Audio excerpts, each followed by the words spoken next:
Welcome to the Deep Dive. Yeah. If you're a CISO today, or really any security leader, you are facing what might be the most complicated buying decision in a generation. It really is. Every single vendor out there, from network to endpoint, is suddenly claiming to be AI-powered. We are just swimming in this AI washing epidemic. Right, where companies are just slapping a label on old code or, just wrapping a generic API. Exactly. And look, this isn't just annoying, it's a monumental risk. A bad choice here doesn't just waste a ton of money. No. It actively creates brand new attack surfaces. Things you've never even thought of before through these poorly secured AI systems. And critically, it can lead to massive compliance violations. And that can erode a CISO's credibility overnight. The stakes are just incredibly high. They are. So our mission for you today is, well, it's pretty clear. We're giving you a shortcut.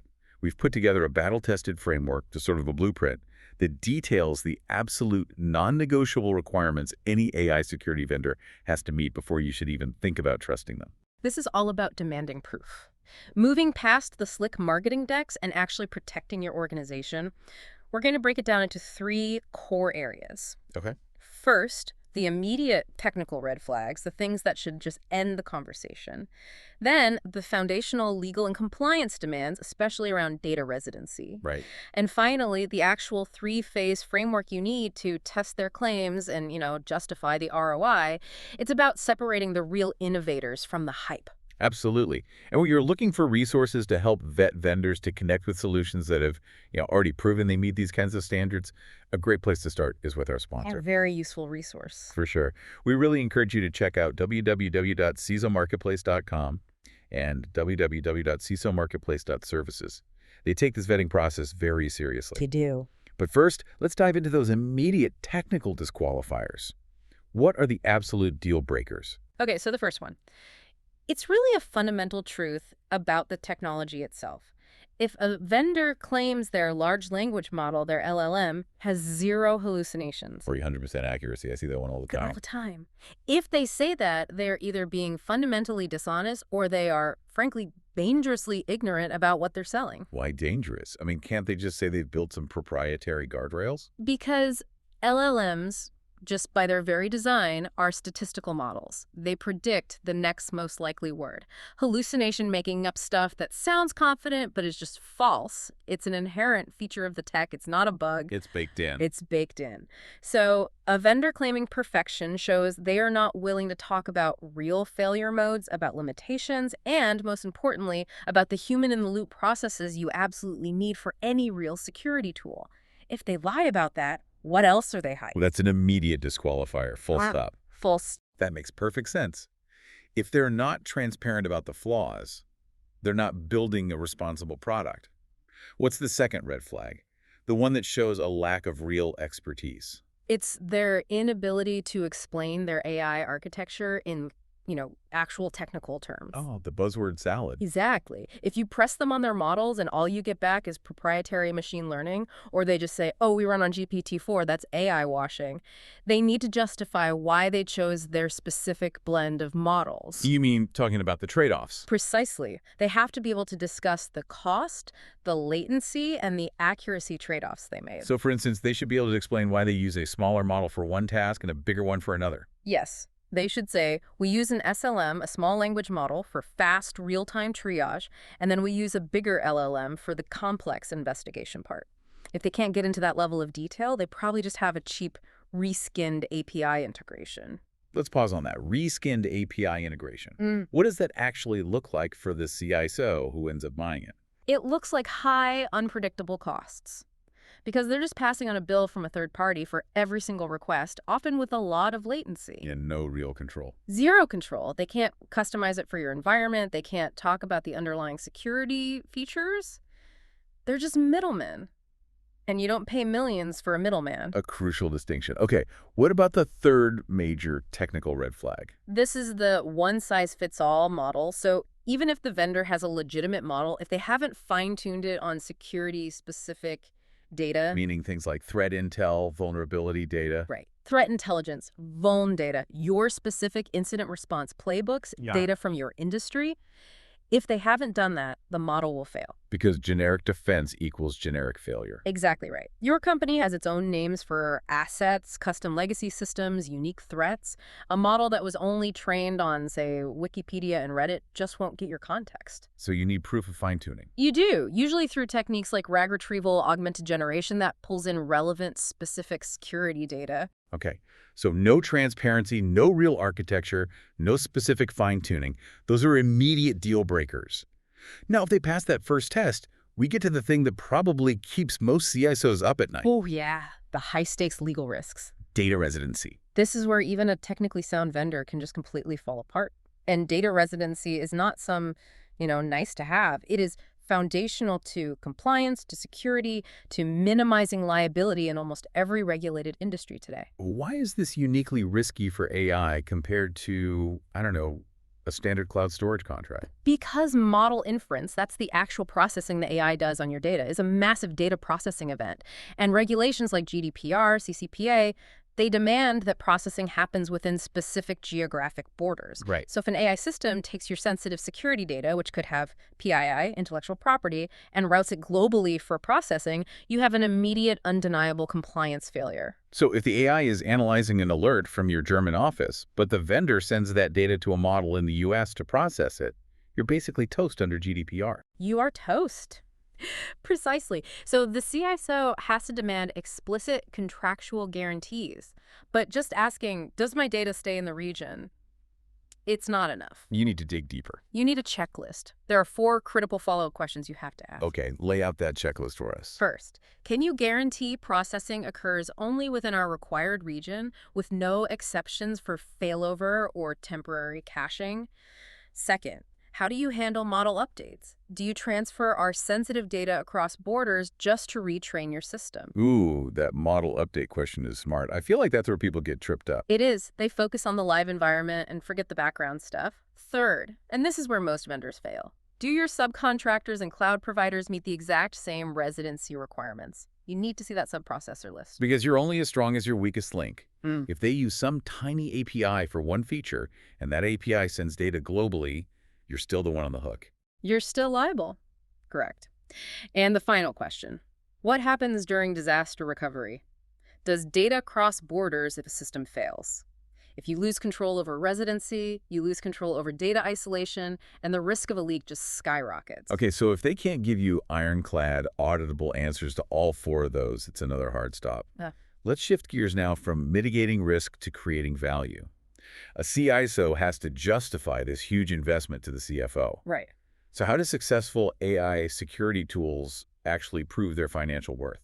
The whole justification has to move away from these abstract promises of better security to concrete quantitative metrics. You need to get the vendor to commit to specific KPIs, ideally right there in the contract. What kind of numbers should we be looking for? What's actually realistic here? The data we've seen shows successful AI SOC platforms deliver massive efficiency gains.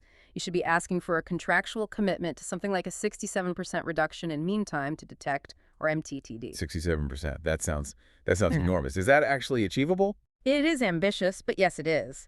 It's achievable when the AI correctly handles all that Tier 1 triage and correlation work, allowing analysts to jump straight to the important stuff. And what about response time? For mean time to respond, or MTTR, you should be looking for around a 43% reduction, and this one might be the most critical for your team's sanity.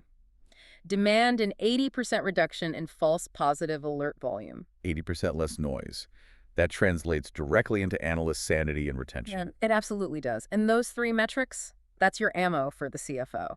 You frame the ROI in reduced analyst hours, faster incident response, which lowers breach costs, and better retention, which cuts recruitment costs. It's risk reduction framed as an efficiency gain. That definitely speaks the CFO's language.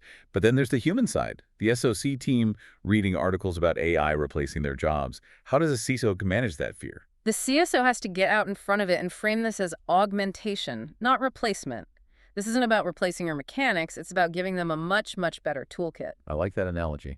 Think about it. Your analysts are highly skilled security mechanics.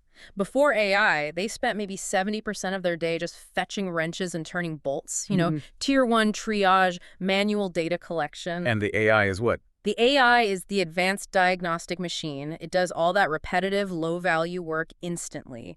It frees the analyst up to focus on the high-level strategy, complex threat hunting, and making the whole system better. So the message from the CISO has to be, this thing removes the soul-crushing part of your job so you can do the high-value work you were hired for. Exactly. You have to be transparent. The message is, this makes you more effective, it gives you marketable AI skills, and it elevates your career. It's professional growth, not obsolescence. That's great internal messaging. So let's put it all together. A vendor passes the red flags. They have compelling ROI metrics.